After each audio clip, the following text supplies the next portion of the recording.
vamos a entrar en el capítulo 2 del Catecismo de la Iglesia Católica. En su artículo 1 se tocará la revelación de Dios, que tiene dos partes, que será Dios revela su designio amoroso, la primera, y la segunda, las etapas de la revelación. En la situación actual en la que nos encontramos, a causa del límite, de la finitud, del pecado, nosotros no podemos conocer a Dios de una manera demasiado clara. Necesitamos que Dios mismo venga en nuestra ayuda, que Dios mismo nos dé su gracia, su amor, su vida, que Dios mismo se revele con su palabra para que nosotros podamos descubrir estas verdades que son religiosas y morales, que puedan ser conocidas también de todos sin dificultad, con una certeza firme. Dios al encuentro del hombre. Jesús está en medio de nosotros, lo sabemos, por eso tomamos conciencia de esa presencia y venimos a estar con Él y desde Él compartir también entre nosotros. E invocamos a este Espíritu Santo prometido con el que ya hemos sido marcados con su sello. Ven, Espíritu Santo, llena los corazones de tus fieles y enciende en ellos el fuego de tu amor. Envía, Señor, tu Espíritu y serán creadas las cosas, y renovarás la faz de la tierra. Oh Dios, que has iluminado los corazones de tus fieles con la luz del Espíritu Santo, concédenos el saber obrar, animados de este mismo Espíritu, para gustar siempre del bien y gozar siempre de su consuelo, por Jesucristo nuestro Señor. Amén. En el nombre del Padre, del Hijo y del Espíritu Santo. Amén. El ser humano conoce a Dios solamente por la luz natural de la razón. No, la luz natural de la razón nos indica que nuestra fe es racional, que no va contra la razón. Pero nosotros no llegamos a conocer a Dios, ni podemos intimar con Él y relacionarnos con Él, si no es que Dios viene a nuestra vida entregándonos su propia vida y revelándonos quién es Él. Así en el número 38 decía que por esto el hombre necesita ser iluminado por la revelación de Dios, no solamente acerca de lo que supera su entendimiento, sino también sobre las verdades religiosas y morales que de suyo no son inaccesibles a la razón, a fin de que puedan ser, en el estado actual del género humano, conocidos de todos sin dificultad, con una certeza firme y sin mezcla de error. Y eso es lo que vamos a ver en el día de hoy. Dios al encuentro del hombre. Hasta ahora hemos visto al hombre en búsqueda de Dios o al hombre capaz de Dios. Ahora vamos a ver a Dios al encuentro del hombre, que eso es lo que va a ser la revelación. Ahí tienen el esquema, capítulo 2 del Catecismo de la Iglesia Católica, que son las que vamos a ver hoy. Así que vamos al número 50 del Catecismo de la Iglesia Católica, dentro de este capítulo 2, parte primera, la revelación de Dios, Dios al encuentro del hombre. El número 50 es la introducción. Y en esa introducción se nos dice que mediante la razón natural el hombre puede conocer a Dios con certeza, ahí tenemos, conocimiento racional natural, puede conocer a Dios con certeza a partir de sus obras. Eso es lo que ha dicho hasta ahora el Catecismo de la Iglesia Católica. Pero existe otro orden de conocimiento, no existe solamente el conocimiento racional, o sea que aquí ya dice el Catecismo de la Iglesia Católica, no existe solo ese conocimiento, existe otro orden de conocimiento al que el hombre no puede de ningún modo alcanzar por sus propias fuerzas. Y ese otro conocimiento es el de la revelación divina, que le podemos dar el nombre de conocimiento sobrenatural, en contraposición al natural, o diciendo, no en contraposición, sino llevándolo a plenitud, no contrapuestos, sino como plenificando ese conocimiento racional. Algunos no aceptan nada más que el conocimiento racional, y que ese conocimiento racional ni siquiera tiene que ser el filosófico, sino que tiene que ser el experimental, el que se palpa, el que llega a las evidencias. Dicen algunos, evidencias por la experimentación o la falsificación, que son los métodos propios de la ciencia. Es que está citando también al Concilio Vaticano I, haciendo esta afirmación. Hay dos tipos de conocimiento, uno racional, natural, y otro conocimiento sobrenatural. Y ese tipo de conocimiento es el que nos viene por la revelación divina, nos está diciendo el Catecismo de la Iglesia Católica. O esta revelación divina no es algo que viene porque nosotros merezcamos, no es que viene porque nosotros nos hemos ganado de Dios esta revelación, dice no.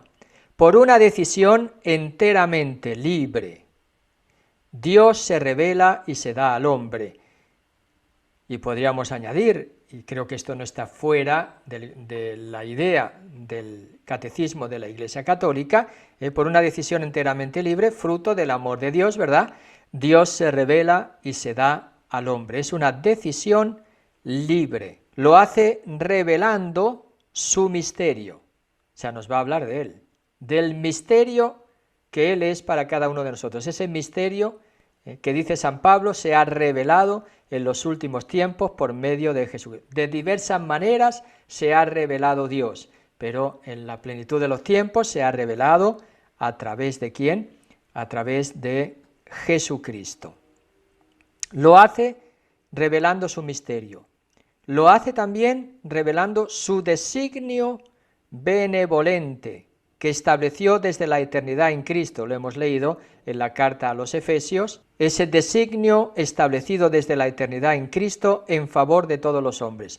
Revela plenamente su designio como enviando a su Hijo amado, nuestro Señor Jesucristo, y al Espíritu Santo. El número 50 nos dice, resumiendo, que hay dos tipos de conocimiento: el conocimiento racional natural, que es el conocimiento a partir de la creación, es el que hemos visto en el capítulo primero, y un conocimiento sobrenatural, por el que Dios se revela a sí mismo, es la revelación divina, por una decisión de su libertad, proveniente también, por lo tanto, de su amor, en el que nos revela su misterio y designio en Cristo, y nos lo revela enviando a su Hijo amado, nuestro Señor Jesucristo, y al Espíritu Santo.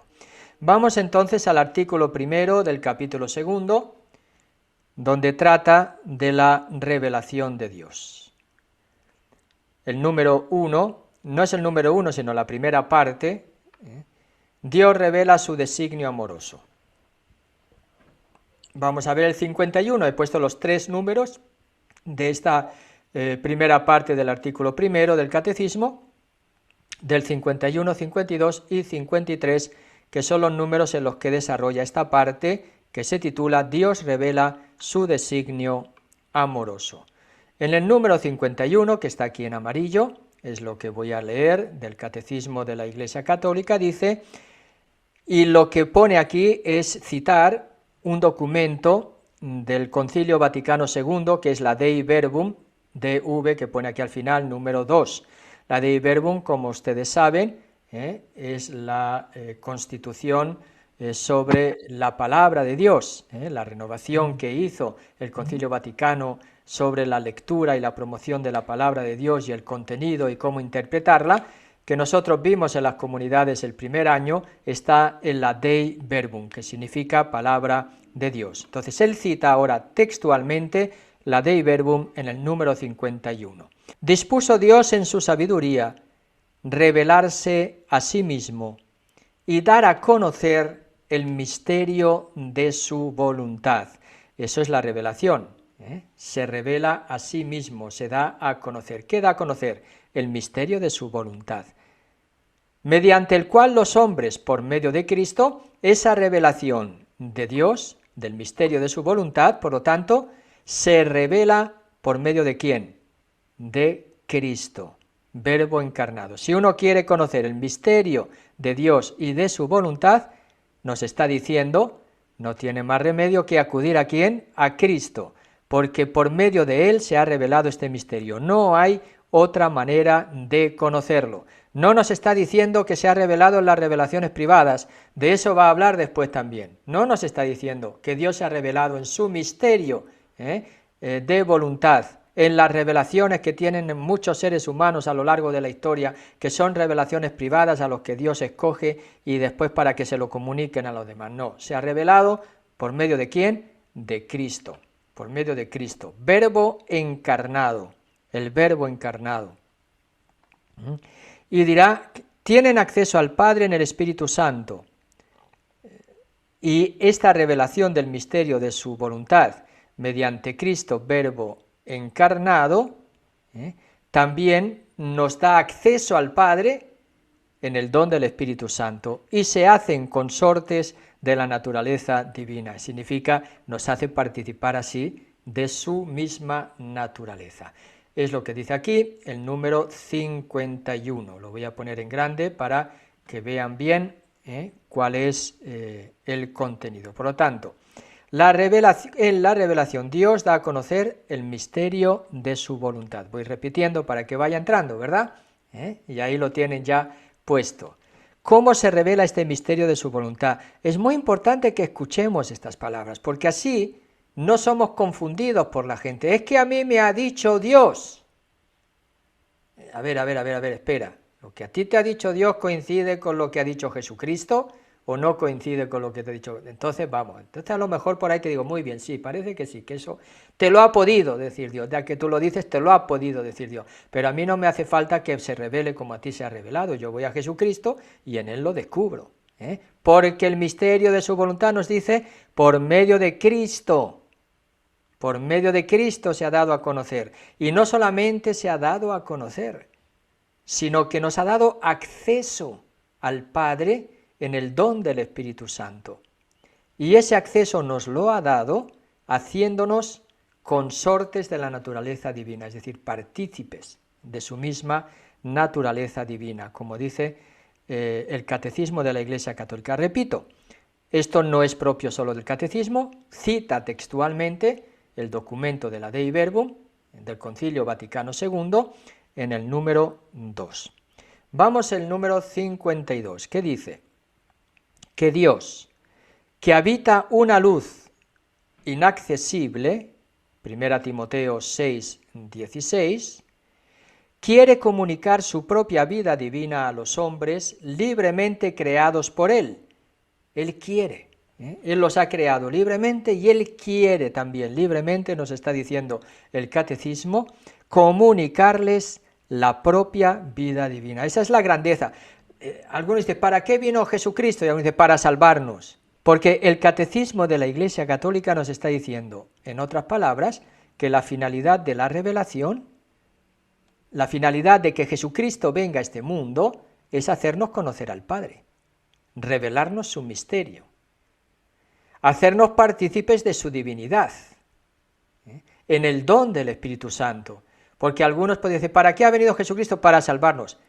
Toda esa revelación implica también la salvación. Veremos que eso no se va a dar sino a través de la salvación por medio de Jesucristo. Pero el motivo principal de la venida de Jesucristo y de la revelación no ha sido que Dios se ha visto obligado a hacerlo. Es porque Él ha querido. Es por su amor, y desde su amor Él ha querido compartir y revelarse, darse a conocer, comunicarnos su propia vida, es lo que nos está diciendo el Catecismo. Al revelarse a sí mismo, Dios quiere hacer a los hombres capaces de responderle, y esa revelación va a implicar no solamente que Él se da a conocer, que me da su propia vida divina, sino que me hace capaz, me capacita. esa será la obra del Espíritu Santo, ¿verdad? Me capacita para yo poder conocerlo y amarlo, más allá, dice, de lo que ellos serían capaces por sus propias fuerzas. En otras palabras, no solamente se va a dar a conocer, me va a dar su vida, sino que me va a dar la posibilidad también de yo conocerlo a Él y amarlo, no con mis propias fuerzas, sino desde Él mismo. Eso es lo que nos está diciendo el número 52. Por eso, cuando nosotros amamos y lo conocemos a Dios, no somos nosotros que lo amamos y lo conocemos, es el Espíritu Santo en nosotros. Lo conocemos con su mismo amor y con su mismo conocimiento. Por eso Jesús nos va a decir que nos mandará el Espíritu Paráclito, que es el Espíritu que nos conducirá a la verdad plena. Y también nos dirá San Pablo que el Espíritu Santo ora en nosotros, y no solamente ora, sino que ama en nosotros. Creo que esto está claro, porque ¿por qué se ha revelado Dios? Porque nos ama. ¿Para qué se ha revelado a Dios? Porque quiere darse a conocer, porque quiere que lo conozcamos sin dificultad, porque sabe que nosotros por nosotros mismos no podemos. Y si es tan difícil conocerlo, por eso decíamos que hablar de Él, como Él lo sabe, Él quiere que lo conozcamos con su mismo amor, con su mismo conocimiento. Su conocimiento se expresa en la palabra, que es Jesucristo, y su amor viene a nuestros corazones en el don del Espíritu Santo. Aquí tenemos el número 52, el contenido de la revelación. ¿Para qué? Para hacer a los hombres hijos adoptivos en el Hijo único, y para capacitarnos a responderle, conocerle y amarle más allá de nuestras propias fuerzas, dice el número 52. El número 53, Dios revela su designio de amor, nos está diciendo este número, aquí va a tener cita también de la Dei Verbum 2 y de un padre de la Iglesia, San Irineo, va a tener una cita un poquito más larga de él, hablando de esta misma realidad. El designio divino de la revelación, número 53, se realiza a la vez mediante acciones y palabras. ¿Cómo se ha revelado Dios? Con acciones, actuando, Él ha actuado en el pueblo de Israel, Él ha actuado por medio de Jesucristo. Acciones, Él actúa y sigue actuando, y ha actuado también por medio de su Iglesia. Ahí tenemos los hechos de los apóstoles y las cartas de los apóstoles también. Las cartas paulinas, las cartas de San Pedro, la carta de San Judas, de San Juan, Santiago, etcétera, etcétera. Ya es la Iglesia. Por tanto, actuando, Él ha actuado en el Antiguo Testamento por medio de los patriarcas, Moisés, los profetas, los sacerdotes, los jueces, los reyes, ahí tenemos, ha actuado. Pero no solamente ha actuado, sino que por medio de palabras también ha dicho, ha comunicado un mensaje, y esas palabras nos dicen quién es Dios y cómo nosotros también debemos conocerlo. Ahí tenemos el 53. El designio divino, repito, aquí está el 53 en azul.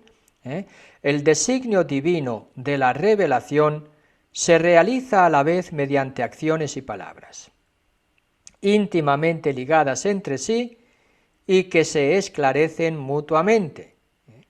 Recuerdan, por ejemplo, el texto que hemos leído últimamente sobre la expulsión del espíritu inmundo en la sinagoga de Cafarnaún. ¿Qué es lo que le cuestionan? La autoridad con la que Jesús enseña. Pues esa autoridad con la que Jesús enseña la va a ratificar con sus acciones, expulsando al espíritu inmundo. Esa es la acción. Su autoridad manda incluso al espíritu inmundo. ¿Recuerdan otro ejemplo? Está lleno, todo el Evangelio son palabras y signos, ¿no? Pero para ver cómo Jesús actúa y dice y enseña. El paralítico. Al paralítico, ¿qué le hace? Le perdona los pecados, ¿verdad? Y se escandalizan, porque ¿quién puede perdonar los pecados sino Dios? ¿Y qué hizo Jesús? Para que veáis que el Hijo del Hombre tiene poder para perdonar los pecados, a ti te digo, levántate, coge tu camilla y vete a tu casa. Pues ahí está la palabra, que es la enseñanza de Jesús. Él puede perdonar los pecados y las acciones, los perdona realmente, y el signo, la acción que garantiza la autoridad con la que Jesús está perdonando los pecados es la curación del paralítico. La revelación se da a través de acciones y palabras. Por eso también esa dinámica de acciones y palabras tiene que ser también la dinámica de la Iglesia, la dinámica de la vida cristiana. ¿Cómo yo puedo dar a conocer a Dios y ser testigo de Jesucristo? Con acciones, en primer lugar, y con palabras, que explican, las palabras que hacen. Las palabras no vienen antes que las acciones, las palabras vienen después, explican. Tienen que ser explicativas, ilustrativas, iluminadoras de las acciones, porque si nada más que hablo, mal asunto, faltan las acciones.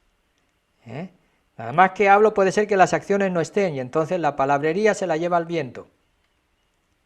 Mientras que si una acción requiere una palabra, entonces la cuestión ya es la dinámica de la revelación. Íntimamente ligadas entre sí, íntimamente, y se esclarecen mutuamente. Palabra y acción, dice la Dei Verbum 2, que cita el Catecismo. Dice, este designio, y aquí vemos una de las preguntas que salió, creo que fue Paul Flores, sobre la pedagogía divina. Aquí viene, ¿cómo se revela Dios? ¿Se revela de una vez por todas? No. Dice, este designio comporta una pedagogía divina. Dios lo hace de una manera pedagógica, particular. ¿Y cuál es esta pedagogía divina? Que Dios se comunica gradualmente al hombre, se comunica gradualmente, que significa un paso detrás de otro, no de golpe. Gradualmente, ¿qué significa? Que también va creciendo, en ese paso se va adelantando, se va avanzando y se va dirigiendo hacia una meta, hacia una plenitud de la revelación. Y eso significa que Dios prepara, dice, lo prepara por etapas para acoger la revelación sobrenatural.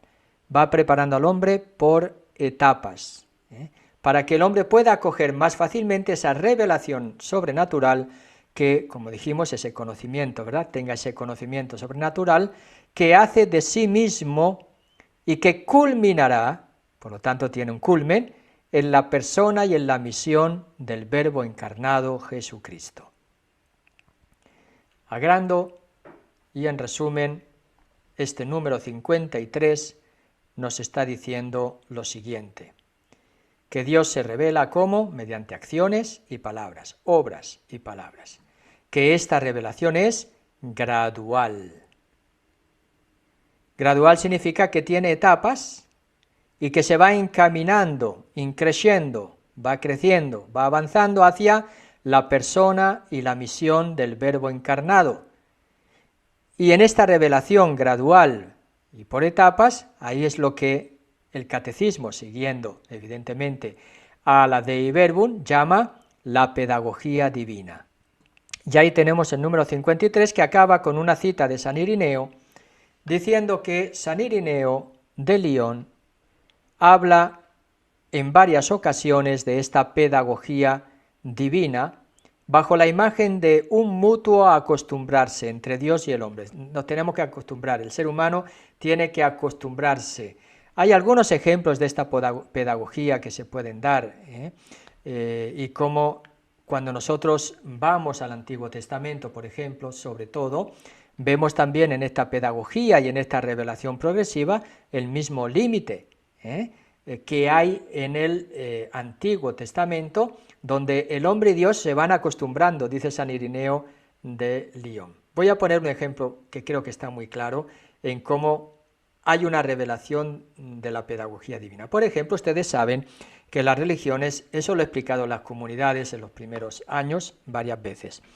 En las religiones mesopotámicas y en las antiguas religiones es muy frecuente el sacrificio de niños, sobre todo de los primogénitos también o de otros niños.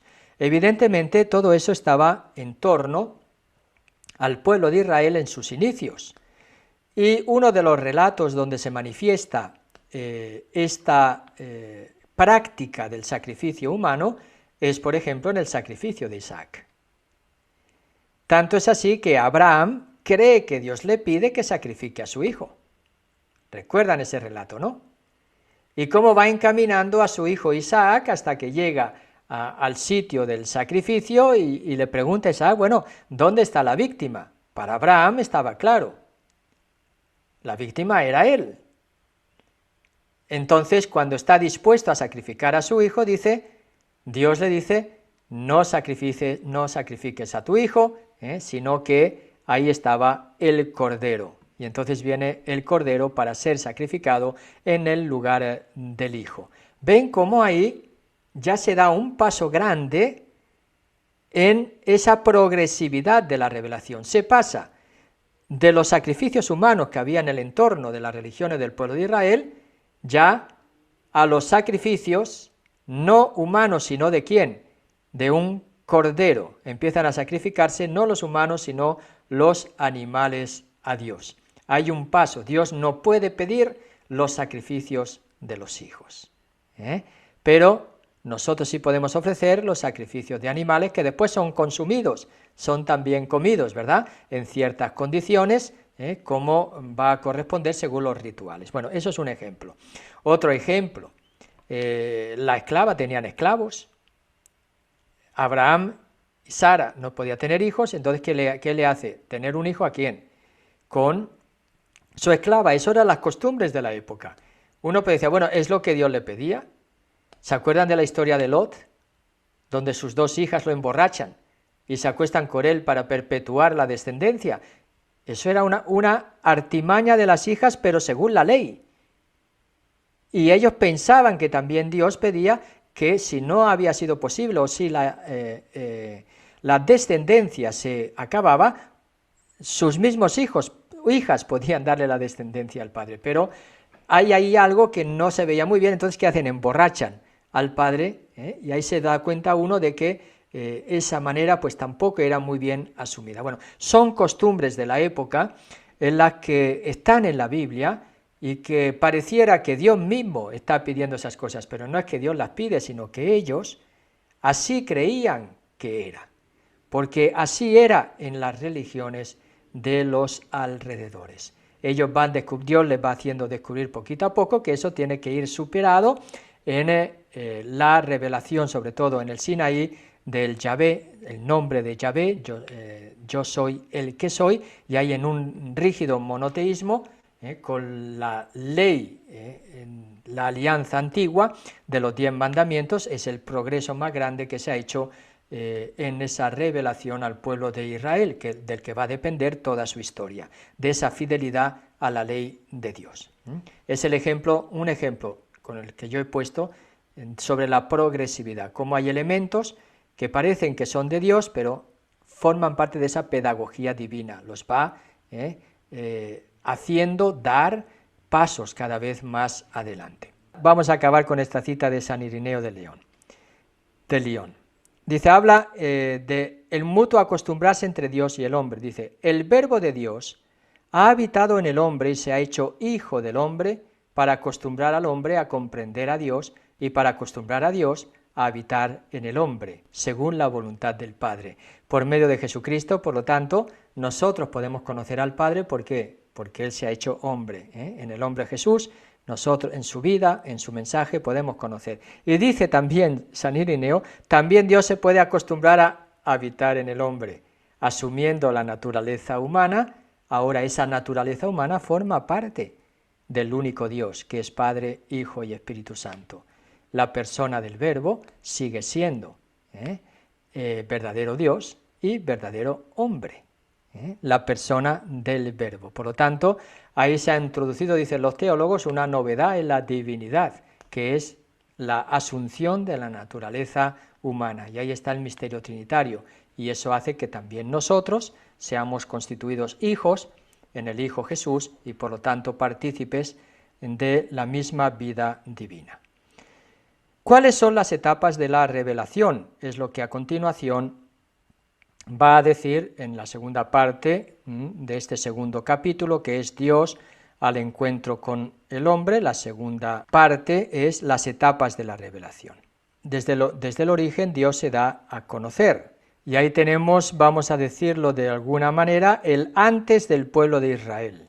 Hay una etapa de revelación que es antes del pueblo de Israel. La constitución del pueblo de Israel, recuerden, no se inicia sino a partir de Abraham.